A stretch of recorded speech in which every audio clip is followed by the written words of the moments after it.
कर रहे थे?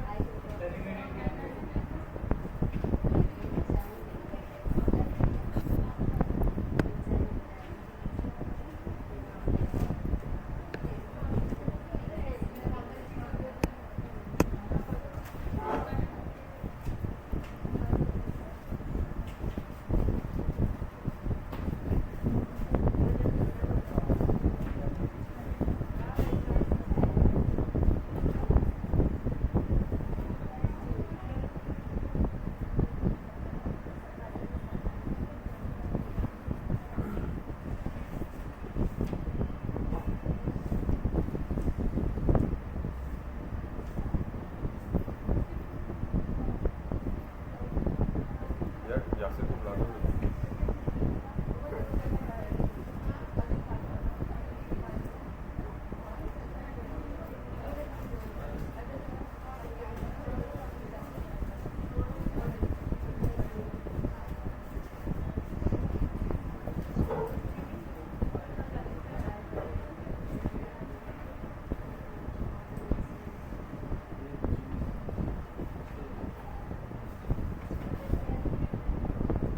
देख रहा था फर्स्ट ईयर की सिंटेक्स लग रहा है अभी देखना मत ये क्या ये है ना।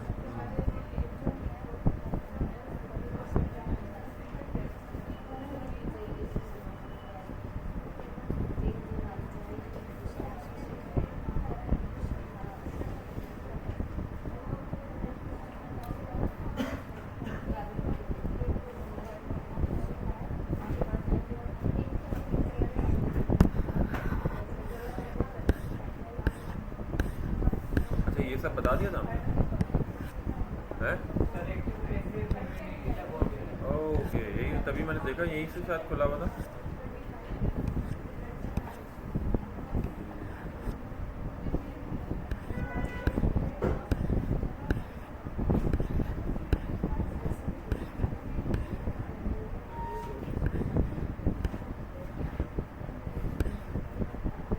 अच्छा इधर आ जाइए। थर्ड लाइन ऑफ डिफेंस में हमारे पास फर्स्ट और सेकंड के बाद जो आखिरी इम्यूनिटी के अंदर बचता है वो थर्ड लाइन ऑफ डिफेंस होता है। एक्चुअली शायद सिलेबस के अकॉर्डिंगली वही मेजर इंपॉर्टेंट है आपके पीएमडीसी में, बाकी तो आपने एडिशनल पढ़ा था। साथ साथ कोशिश कीजिएगा बुक इसलिए खोली हुई सामने येलो डब्बे आएंगे वो भी साथ में पढ़ लीजिएगा। हालांकि उसके सिलेबस में कोई एग्जैक्टली जिक्र नहीं है मगर टाइम है हमारे पास, अच्छा आप पढ़ लें। उसमें कुछ एडिशनल डिजीज़ के नाम लिखे हुए हैं क्योंकि आपसे एमडी कैट नहीं तो कोई और टेस्ट में हो सकता है पूछ ली जाए। सेल मीडिएटेड इम्यूनिटी और ह्यूमोरल इम्यूनिटी ये दो वर्ड्स हैं, दोनों अलग अलग टाइप्स हैं। इसको हम कहते हैं CMI सेल मीडिएटेड इम्यूनिटी और दूसरे को हम कहते हैं ह्यूमोरल इम्यूनिटी। ये रहा।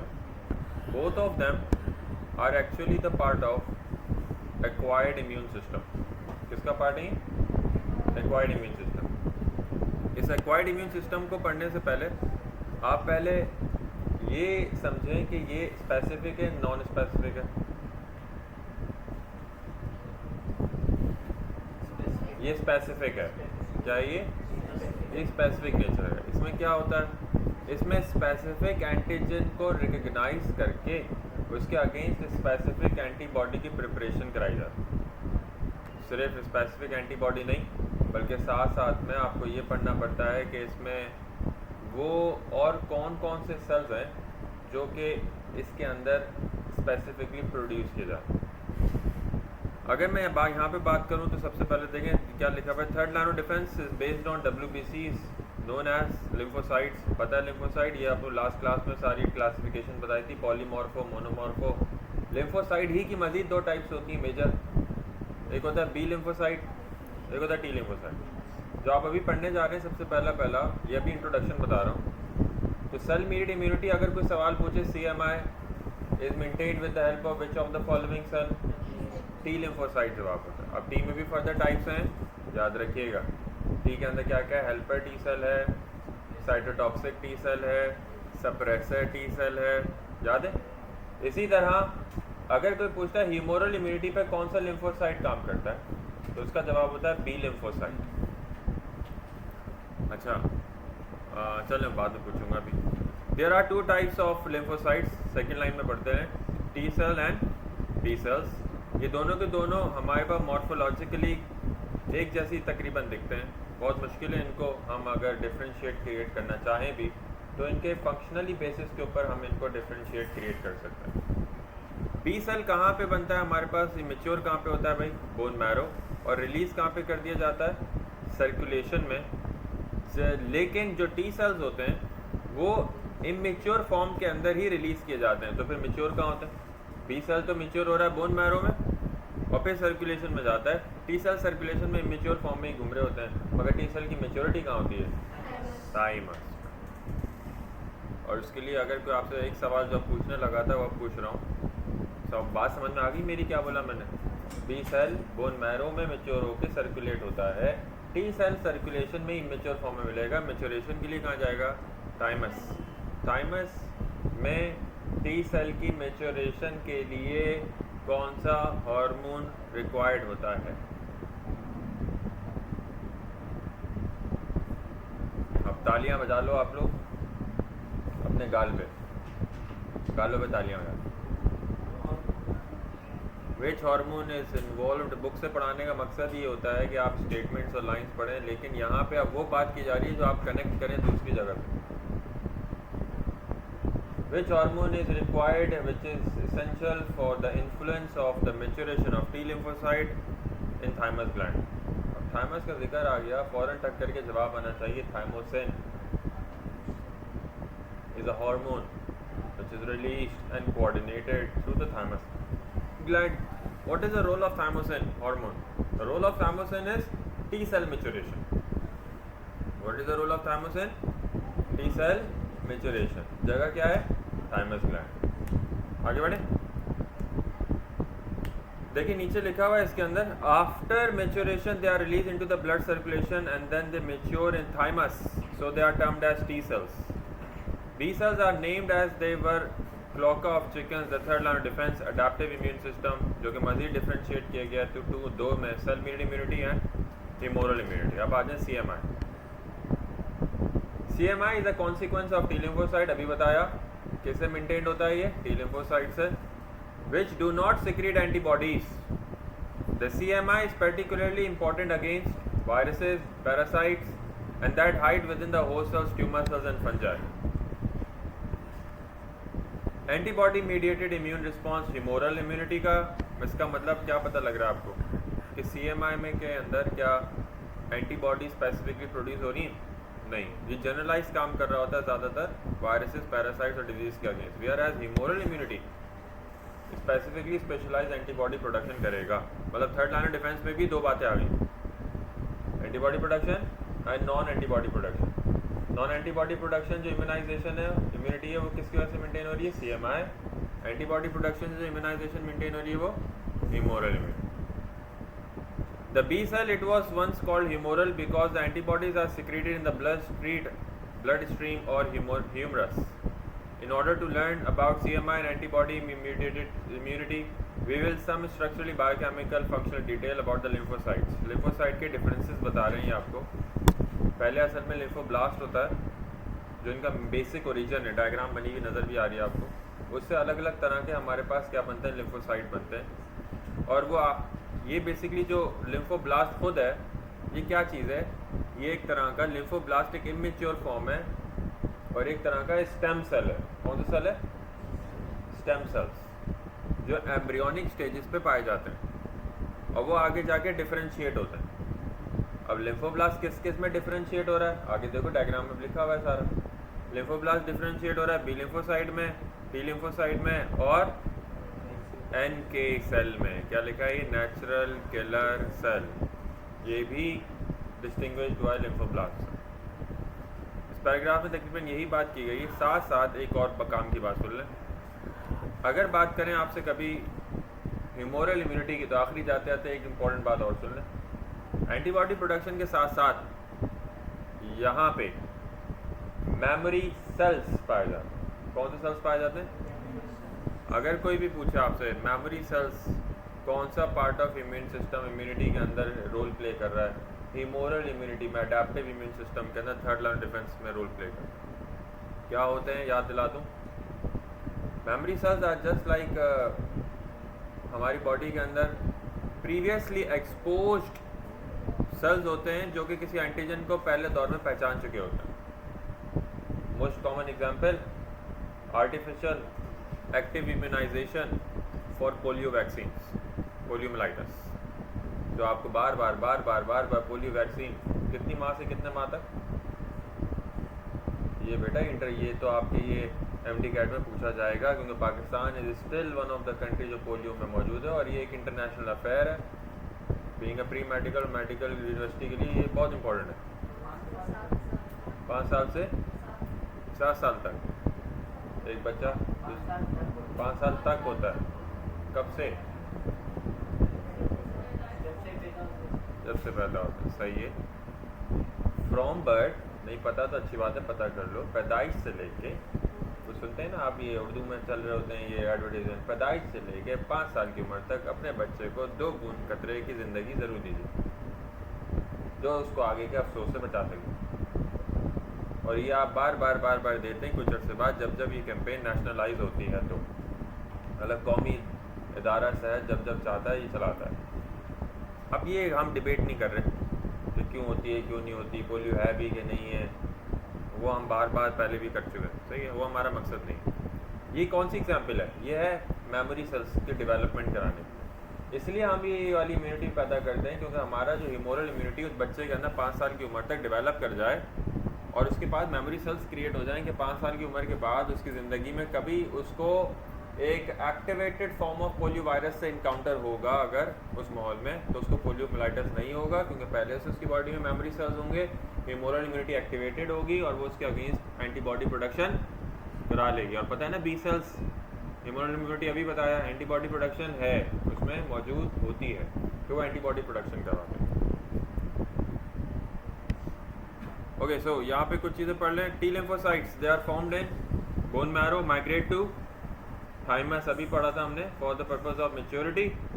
टी सेल्स के अंदर हमारे पास बहुत सारे अलग अलग टी सेल्स आ जाते हैं, फिर उन्होंने नीचे पैराग्राफ में लिखा हुआ है, पढ़ लें। टी सेल्स को बेसिकली एंटीजन के साथ एक सिग्नल सिस्टम रिक्वायर्ड होता है, टी सेल्स के लिए बात हो रही है। और टी सेल्स को वो जो अलग अलग तरह के वो जो सिग्नल सिस्टम है जिसके साथ वो एंटीजन को बाइंड करे, वो 3 है, सेकंड लाइन में लिखा हुआ। 3 सिग्नल सिस्टम्स के तौर पे काम कर रहे हैं। एक है TCR, BCR और तीसरा ये केमिकल सब्सटेंस है cytokine. It is a chemical mediated substance जो कि हमारे पास टी सेल्स को क्या करवाता है, ट्रिगर करवाता है, ताकि वो अपने मेच्योरेशन के बाद एंटीबॉडी प्रोडक्शन करें। अच्छा, ये TCR BCR stands for T cell receptor और BCR B cell receptor. According to the function cell surface marker, T cell differentiate into 4 main type, वो अभी आपको बताया था थोड़ी देर पहले। टी सेल की अलग अलग टाइप्स कौन सी हैं? Helper T sales, cytotoxic T sales, memory T cells and suppressor T cells. Cytotoxic में आ जाए। साइटोटॉक्सिक टी सेल्स के पास CD8, अब ये मार्कर सिस्टम्स हैं, हर किसी का अलग अलग सेल का मार्कर सिस्टम है, ज़्यादातर CD8 और CD4 ही काम आ रहे होते हैं। CD8 रिसेप्टर या CD4 रिसेप्टर, ये 2 याद कर लो, परेशान नहीं हो। CD8 का जिक्र कहाँ पे आया हुआ है? साइटोटॉक्सिक टी सेल्स में। For this reason they are termed as cytotoxic cells. Their specific targets are virally infected cells, bacteria, tumour. The details of activation rules are already discussed. ज़्यादातर साइटोटॉक्सिक टी सेल्स किसके against काम कर रहे हैं? Viruses के against, infections के against, किसी tumour cells के against. Helper T cells, the name suggests that these cells upon activation by APCs are involved in signaling by releasing various cytokines, thus ultimately activating B cells and TC, मतलब cytotoxic T cells. Other macrophages to destroy the specific, इन सब चीज़ों को भूल जाओ, ये याद कर लो। इसके बाद कौन सा टाइप ऑफ रिसेप्टर है, को रिसेप्टर है? CD4। और ऊपर कौन सा बताया था? ठीक है, ये है काम की। Suppressor T cells are. Suppressor T cells play the vitally role to suppress the activity of activated cytotoxic and helper T cells, B cells, after they get rid of the specific antigen bearing pathogen. Otherwise, they may harm their own normal cells of the body. TS cells have CD4, CD and TCR receptor on their surface. सबसे पहली बात यहाँ का difference सुन लें। Suppressor T cells के पास CD4 भी है और सप्रेसर टी सेल्स के पास CD भी है और TCR रिसेप्टर भी है। 3 नाम आ गए, उधर CD8 था, CD4 था, यहाँ CD4, CD और TCR। ये रिसेप्टर्स हैं जो एंटीजन को बाइंड करने में मदद करेंगे। दूसरी इंपॉर्टेंट बात वो ये कह रहे हैं कि जो सप्रेसर टी सेल है ये हमेशा साइटोटॉक्सिक टी सेल और बी सेल्स के पाए जाने वाले हार्मफुल सेल्स को जिनके साथ एंटीजन बाइंड हो चुका होगा ये उनको ख़त्म करने में मदद करता है। लेकिन अगर ये इसको सप्रेसर टी सेल को वो साइटोटॉक्सिक टी सेल या वो बी सेल्स और उनके एंटीजन नहीं मिलेंगे तो ये अपनी बॉडी के सेल्स को ख़त्म करना शुरू करता है। Most common example cancer killer जैसा काम कर रहा है, अपने ही they will suppress their own body cells. Memory जो अभी हमने डिस्कस किया था थोड़ी देर पहले, उसकी बेस्ट एग्जांपल भी आपको थोड़ी देर पहले बताई थी। A group of T cells that are antigen specific capable to survive for, क्या लिखा है, years even after elimination of infectious organism. As soon as they are re-exposed to the same antigen bearing organism, the T memory cells rapidly proliferate and become effector T cells. In this way, they play the extremely important role in controlling the reinfection. मतलब कि आपको अभी अभी जो बात मैंने उर्दू ज़बान में बताई थी वो उन्होंने अंग्रेज़ी ज़बान के अंदर यही मेंशन की हुई है। जब कभी बॉडी के अंदर री-इन्फेक्शन होने के चांसेस हों, जब कभी बॉडी री-एक्सपोज्ड हो उस एंटीजन से, तो ये रैपिडली प्रोलिफरेट करके मतलब रैपिडली प्रोड्यूस होते हैं, डिफरेंशिएट होते हैं और एक्टिवेटेड फॉर्म के अंदर चले जाते हैं और उसी एंटीजन स्पेसिफिक एंटीजन्स के अगेंस्ट सर्वाइव करते हैं। The process of vaccination is greatly benefited by the presence of memory T cells. अभी बताया कौन सी एग्जांपल दी थी, polio vaccination, which is again an example of active artificial immunity. Okay,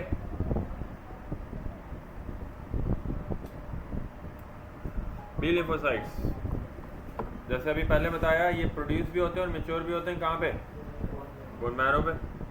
They confirm upon us the most important aspect, the antibodies for specific immunity. B cells activation into effector cells, plasma cells. Either T occurs when an activated helper T cell displays a peptide antigen along with it MHC2. एक बात याद कर लें, B cell को recognise होने के लिए, antigen को अपने साथ कंबाइन करने के लिए जो आइडेंटिफिकेशन सिस्टम रिक्वायर्ड होता है उसका नाम है major histocompatibility complex 2, MHC2। B cell में MHC1 का है, MHC2 B सेल में मिल रहा है, MHC1 का है।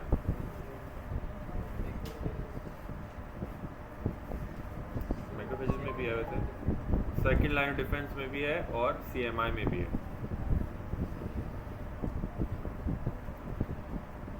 अच्छा जी, जो बेकार बातें सारी। मैलिग्नेंट मेलानोमा, ये जल्दी से पढ़ लो, ये अच्छी अच्छी कुछ बातें हैं कुछ इस चैप्टर की, लेकिन ये डायग्राम आप देख रहे हैं क्या है, ये स्किन है और स्किन के ऊपर रेडिश कलर की कुछ चीज़ें बनी हुई हैं।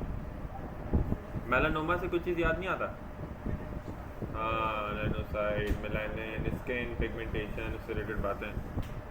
ये खुद पढ़ लो, अगर कोई चीज़ पूछनी है तो इसमें से पूछ लो। ये स्किन की एक थोड़ी सी कैंसरस टाइप ऑफ फॉर्म है जो कि ज़्यादा से ज़्यादा मेलानिन प्रोड्यूस करता है और इसमें ग्रोथ ज़्यादा हो जाती है।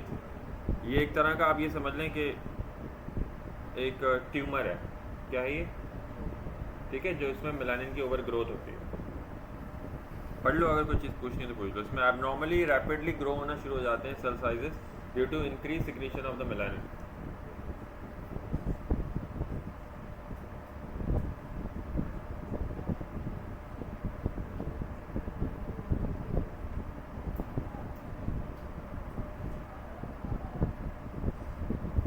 अगर कोई आपसे सवाल पूछे which one of the following is the form of skin cancer, जवाब क्या दोगे? ये लिखा हुआ है स्किन कैंसर भी यही है, लेकिन अगर वहाँ पे ऑप्शन में आया हुआ है एक और ऑप्शन है आपकी ही बायो में, कापोसी सार्कोमा, वो भी है, जिक्र है कहीं पर, वो भी क्या है, स्किन कैंसर है। 2 हो गए आज, स्किन कैंसर याद हो गया। इसका जिक्र भी कहीं हुआ हुआ है बायोटेक्नोलॉजी के चैप्टर के अंदर, पढ़ लो अच्छे से अभी के अभी। PMDC में इसका वर्ड यूज़ हुआ है, मोनोक्लोनल एंटीबॉडीज़। किसके अगेंस्ट प्रोड्यूस होती थी? बायोटेक्नोलॉजी में पढ़ा था, बताया था स्लाइड पे मैंने। किसके अगेंस्ट प्रोड्यूस होती थी मोनोक्लोनल एंटीबॉडीज़? बायोटेक्नोलॉजी में भी आया इसका जिक्र, कैंसर सेल्स के अगेंस्ट। पढ़ें, कोई चीज़ पूछनी है तो जल्दी से पूछें। क्या लिखा हुआ है तीसरी लाइन में, ये पढ़ लो बस जल्दी। They bind only to the same epitope of the antigen. Monoclonal antibodies are being used to treat some types of, तीसरी लाइन में नजर नहीं आ रहा, सम टाइप्स ऑफ, अरे क्या हो,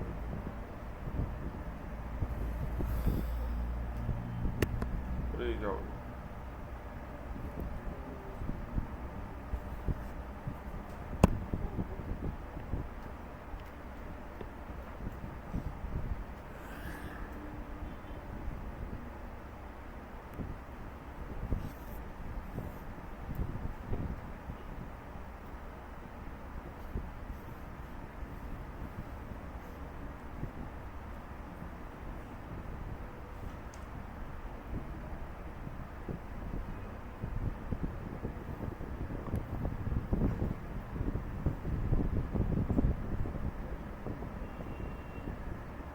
ये बाकी सारी इसमें वो है किसने नोबेल प्राइज़ लिया, कौन सा साइंटिस्ट था, ये सब चीज़ छोड़ दो, बस इतना याद रखो monoclonal antibodies cancer cells, cancer disease के अगेंस्ट प्रोड्यूस होती हैं।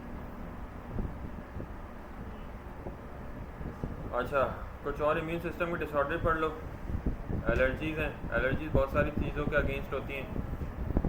ज़रूरी नहीं एलर्जी सिर्फ और सिर्फ किसी धुएँ से हो, एलर्जी दवा से भी होती है, पेन किलर से होती हैं, एसिड्स बोलते हैं उनको, जिक्र आया हुआ यहाँ पर। एलर्जीज स्मोक के साथ साथ कुछ फूड प्रोडक्ट के साथ भी हो सकती है, एलर्जीज पॉलन से भी हो सकती है, एलर्जीज डस्ट से भी हो सकती है, एलर्जीज किसी एनिमल से भी हो सकती है। एलर्जीज की बहुत सारी अलग अलग फॉर्म्स हैं, फूड एलर्जीज हो सकती हैं। ये क्या क्या काम कराते हैं एलर्जीज? जब एलर्जीज होती हैं, मोस्ट कॉमन इनके जो ह्यूमन बींग के अंदर सिम्टम्स आते हैं उसको हम क्या क्या बोलते हैं कंडीशन? राइनाइटिस, नाक में इन्फ्लेमेशन, म्यूकोजल लाइनिंग का, एस्मा, दमे का मर्ज, एक्जिमा, स्किन के ऊपर रैश, डर्मेटाइटिस, स्किन की इन्फ्लेमेशन, हाइव्स, स्किन के ऊपर जैसे मच्छर काटता है और कोई ऊपर से एक उभरा हुआ एक दाना सा बन जाता है, उसे हाइव बोलते हैं। एनाफाइलैक्सिस, इमरजेंसी कंडीशन है, मौत वाक़ हो जाती है इससे। फूड एलर्जीज, ये सब कंडीशन है जो कि एलर्जी से कॉज होती है। एनाफाइलैक्सिस लिखा है, ये एक इमरजेंसी कंडीशन है, इसमें ब्लड प्रेशर कम हो जाता है, हार्ट रेट बढ़ जाता है, अचानक से बंदा क्रैश यानी कोलैप्स कर जाता है, सांस बंद हो जाती है, मतलब कि ब्रोंकियो कंस्ट्रिक्शन हो जाता है, शॉर्टेज ऑफ ऑक्सीजन होती है, इमरजेंसी कंडीशन है एनाफाइलैक्सिस। अगर ट्रीटमेंट नहीं मिला बंदा मर जाता है। और ये और किस चीज़ से होता है? अगर प्री मेडिकल लेवल पे आपको एक और चीज़ बता दूँ, एनाफाइलैक्सिस बहुत सारी सीवियर एलर्जीज़ में देखा जा सकता है। समटाइम्स एंटीबायोटिक से भी किसी को रिएक्शन हो जाता है और बड़ा सीवियर हो जाता है, तभी टेस्ट डोज देते हैं ना, एंटीबायोटिक देने से पहले किसी को टेस्ट डोज दी जाती है, खासकर वो जो कि आईवी में दी जाए, नस में दी जाए, क्योंकि उसका जल्दी इफेक्ट आता है। एक और इम्पोर्टेंट बात, बी स्टिंग, शहद की मक्खी मौत वाक़ कर सकती है, सुना ही आप? बी स्टिंग से कुछ लोगों को बी स्टिंग उनको किया, उनको एलर्जी रिएक्शन इस तरह एग्रीवेट किया, घंटों के अंदर मिनटों में वो बंदे मर जाते हैं। उस रिएक्शन को क्या बोलते हैं? एनाफाइलैक्सिस। ये लिखा हुआ है यहाँ पे, नज़र आ रहा है आपको एनाफाइलैक्सिस लिखा हुआ? नज़र आ रहा है नहीं आ रहा? पहले पैराग्राफ में लास्ट लाइन के अंदर आखिर में।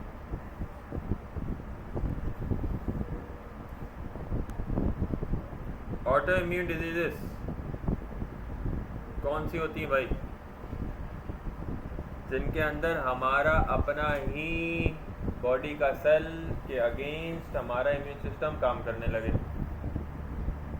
ऑटो इम्यून सिस्टम ऑटो पे हो गया है, अपने ही बॉडी के सेल को कंसीडर कर रहा है एज एन एंटीजन, उसको फॉरेन पार्टिकल समझ रहा है और इसी के अगेंस्ट इम्यून रिएक्शंस प्रोड्यूस करना शुरू कर रहा है। Most common example of auto immune disorder, examples of auto immune disorder लिखा हुआ होगा इसमें यार, हैं? रूमेटाइड आर्थराइटिस, पूरा word Arthritis is not autoimmune, but rheumatoid arthritis is a type of arthritis which is autoimmune.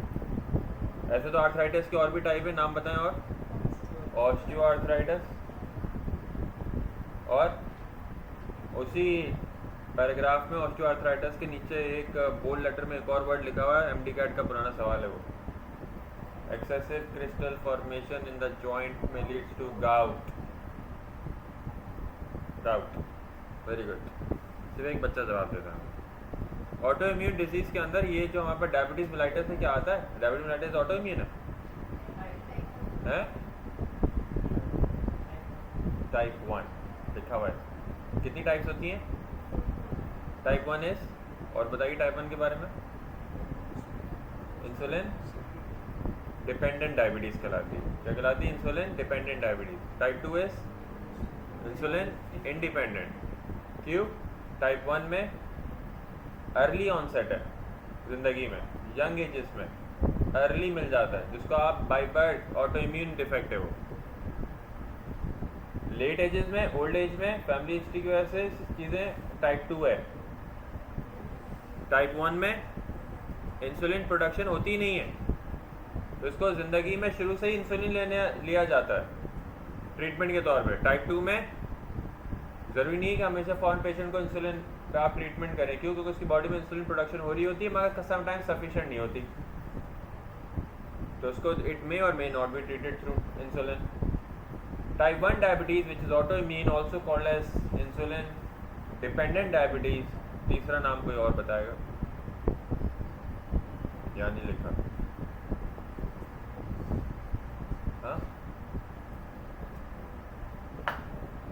Type 1 diabetes also called as insulin dependent diabetes. तीसरा नाम पूछ रहा हूँ मैं,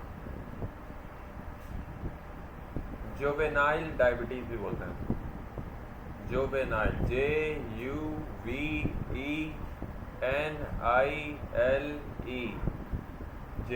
JUVENILE, जुवेनाइल, जो बचपन से हो उसको कहते हैं।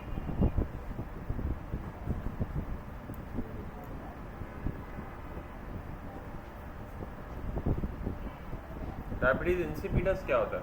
जिसको आता है हाथ उठाए, जवाब ना दे, बस इसी को आता है। आपको भी आता है, और किसको आता है? डायबिटीज इंसिपिडस क्या होता है?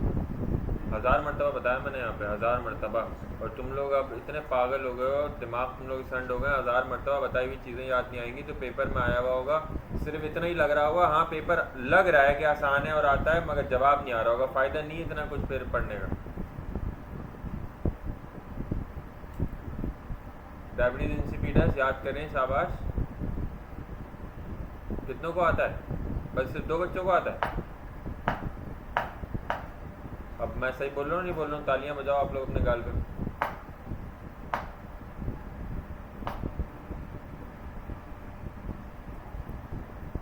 डायबिटीज इंसिपिडस इतना कॉमन, इतना रिपीटेड क्वेश्चन है एमडी कैट का ये।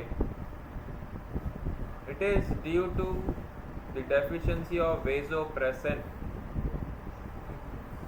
also called as vasopressin, also called as ADH, anti-diuretic hormone।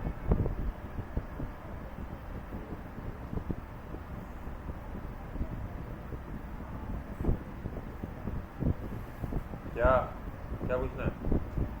also called as vasopressin या ADH, anti-diuretic hormone। इसकी कमी अगर होती है तो हम बोलते हैं डायबिटीज़ इंसिपिडस है, वो अलग चीज़ है। डायबिटीज़ मेलाइटस, इंसुलिन डेफिशिएंसी, वो अलग चीज़ है। डायबिटीज़ मेलाइटस की दोनों टाइप से रिवाइज करा दी, टाइप 1 और टाइप 2। वो ऑटो इम्यून थी इसलिए उसका जिक्र है। ऑटो इम्यून और क्या बताया हमने? रूमेटॉइड आर्थराइटिस, और भी हैं ऑटो इम्यून डिसऑर्डर्स। सोरियासिस, देखो कहाँ लिखा हुआ है, ये सब लिखा हुआ है यहाँ पे। अरे ये पढ़ो, ये डब्बा अच्छा है, ये बॉक्स पढ़ो। Justify why physicians prescribe antihistamine therapy to the patients of runny nose और स्किन रैश। एंटीहिस्टामिन क्या चीज़ है? पहले आप पढ़ें, आपको समझ में आ जाएगा। ये मेडिसिन जो प्रिस्क्राइब करते हैं उसका एक फॉर्मुलेशन है। As you have already learn that drug the allergy reaction, mast cells and basophils release histamine to induce inflammation. आज आपको यहाँ पे 2-3 बातें पता लगेंगी. इन्फ्लेमेशन करवाने के लिए कौन सा केमिकल सब्सटेंस रिस्पॉन्सिबल है? इन्फ्लेमेशन कराने के लिए कौन सा केमिकल सब्सटेंस रिस्पॉन्सिबल है? हिस्टामीन. हिस्टामीन रिलीज होगा, इन्फ्लेमेशन होगी, और हिस्टामीन रिलीज होने की वजह से इन्फ्लेमेटरी रिस्पॉन्सेज जनरेट होंगे, इन्फ्लेमेशन होती जाएगी. तो बॉडी के अंदर इन्फ्लेमेशन को कम करने के लिए एंटी हिस्टामीन मेडिकेशंस प्रोवाइड की जाती हैं. Antihistamine drugs are used to block the histamine receptor of mast cells, muscles, endothelial cells, and ultimately the allergy is controlled. Itching, sneezing, running nose, skin rashes thus reduce in this way. ये जो आप बोलते हैं ना ज़्यादातर वो anti allergen खा लिए, आप लोग बोल रहे होते हैं ना, जिक्र कर रहे होते हैं एंटी एलर्जन लेनी है, एंटी एलर्जन ले लिए, नज़ला हो रहा है, छींकें आ रही हैं, ये हो रहा है, वो हो रहा है, गला खराब था, एंटी एलर्जन ले लिए. उसमें एंटी हिस्टामीन होती है.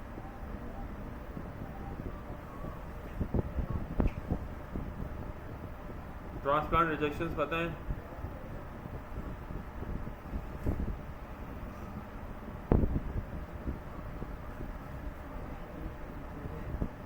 ये क्या हुआ?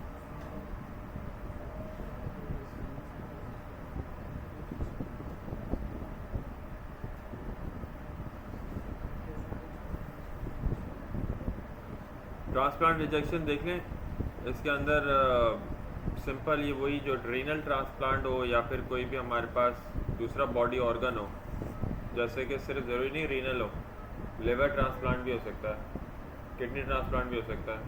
उसमें हमारी बॉडी का इम्यून रिस्पॉन्स जनरेट होना शुरू हो जाता है. समटाइम्स वो एक्सेप्ट करता है डोनर का ही ऑर्गन, समटाइम्स एक्सेप्ट नहीं करता. तो वो एक्सेप्टेंस का लेवल कौन डिसाइड करता है? वो करता है हमारा इम्यून सिस्टम और उसके रिएक्शंस. पढ़िए, whenever some of the body organs either loses its function or lost due to some accident or incident, it is desired to replace it from the corresponding healthy organ from a donor. Commonly transplanted organs are liver, kidney, skin and heart. However, transplanted organs is always subject to some degree of rejection because the fact that genetically donor and recipient are not identical. Her organ reject होने का chance होता है और थोड़ी सी rejection acceptable होती है, क्योंकि donor और रेसिपिएंट जिसने रिसीव किया है ये दोनों आइडेंटिकल नहीं है, दोनों की जीन्स मुख्तलिफ हैं. तो थोड़ा बहुत रिजेक्शन तो मिलता ही मिलता है, लेकिन हम इसे फेलियर कब बोलेंगे? The transplant organ is subject to attack the immune cells of the recipient. The response is termed as transplant rejection. यानी जब कभी जो ऑर्गन ट्रांसप्लांट किया आपने वो ही उस बंदे के बॉडी के इम्यून सेल्स को अटैक करना शुरू कर दे. मतलब एक तो वो खुद किसी और बॉडी से आया, ऊपर से हमारी बॉडी में ही आके रेसिपिएंट की बॉडी में आके वो वहीं पे उसके इम्यूनिटी के रिस्पॉन्सेस को चैलेंज कर दे. It has observe that different types of transplanted tissue encounters कहाँ चला गया मैं, कहाँ गया? It is observed different types of tissue, transplanted tissues encounters different rejection mechanisms of the host immune systems. It could be the consequences of CMI और humoral immunity. मतलब अगर कोई सवाल पूछेगा भी तो आपसे पूछेगा किस इम्यून रिस्पॉन्स की वजह से रिजेक्शंस होती हैं. वो दो इम्यून रिस्पॉन्सेज हैं, या तो CMI या फिर humoral. Role of T cells in transplant rejection. Transplants of the solid organs from individuals of the same species और allograft भी बोलते हैं इसको. यार ये सवाल आया एक ज़माने में allograft का, ये पढ़ लो. ये अगर कभी हम ट्रांसप्लांट कर रहे हैं सेम स्पीशी के अंदर, तो वो जो ट्रांसप्लांटेड हमारे पास सेम स्पीशी के लिए जो वर्ड यूज़ होता है उसको allograft कहते हैं. The major threats are the T cells of the recipient initially. The dendritic cells of the donor tissues migrate to the recipient lymphoid tissues where they are recognized by the recipient helper T cells. Through APCs, once activated, helper T cells proliferate and activate natural killer cells, cytotoxic T cells to attack the grafted tissue. Cytotoxic T cells, natural killer cells, helper T cells activate होके grafted tissue को kill करने का काम करेंगे एक साथ. Cytotoxic T cell भी आ गया, हेल्पर टी सेल भी आ रहा है, नेचुरल किलर सेल भी आ रहा है, ग्राफ्टेड टिश्यू के ऊपर अटैक करें. ये सब कौन सा मैकेनिज्म है? टी सेल्स की वजह से. कहानी कहाँ से शुरू हुई थी? लिम्फोइड टिश्यू में जाने के बाद. Lymphoid tissue is again one of the immune cell. Lymphatic system का एक फंक्शन क्या है? इम्यूनिटी।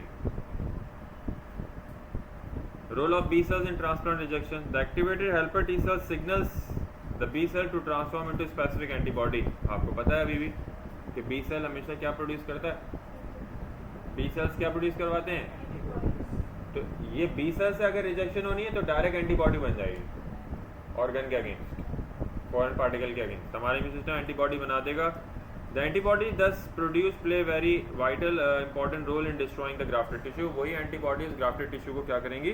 किल करने का काम करेंगी। ये समझ में आ रहा है? ये डब्बा हम साथ में जब भी किसी का ट्रांसप्लांट करते हैं तो उसको कुछ मेडिकेशंस देते हैं और वो होती हैं इम्यूनोसप्रेसेंट्स। क्यों देते हैं? जिक्र हुआ है, आपको समझ में आना चाहिए ताकि उस बंदे का immune system, immune response level of rejection पे ना जाए, सर्जरी सक्सेसफुल हो। Even after giving the immunosuppressants, अगर उसका इम्यून सिस्टम एंटीबॉडी प्रोडक्शन करके दे रहा है या उसका helper T cell cytotoxic T cell grafted tissue को अटैक कर रहा है, तो उसका मतलब ये ऑर्गन फेलियर, मतलब ये कि ये ट्रांसप्लांट फेलियर है, ये ट्रांसप्लांट रिजेक्शन है।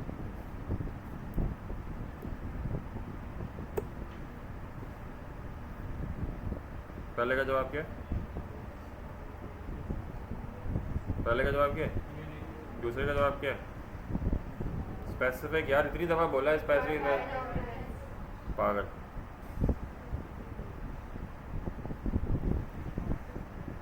चल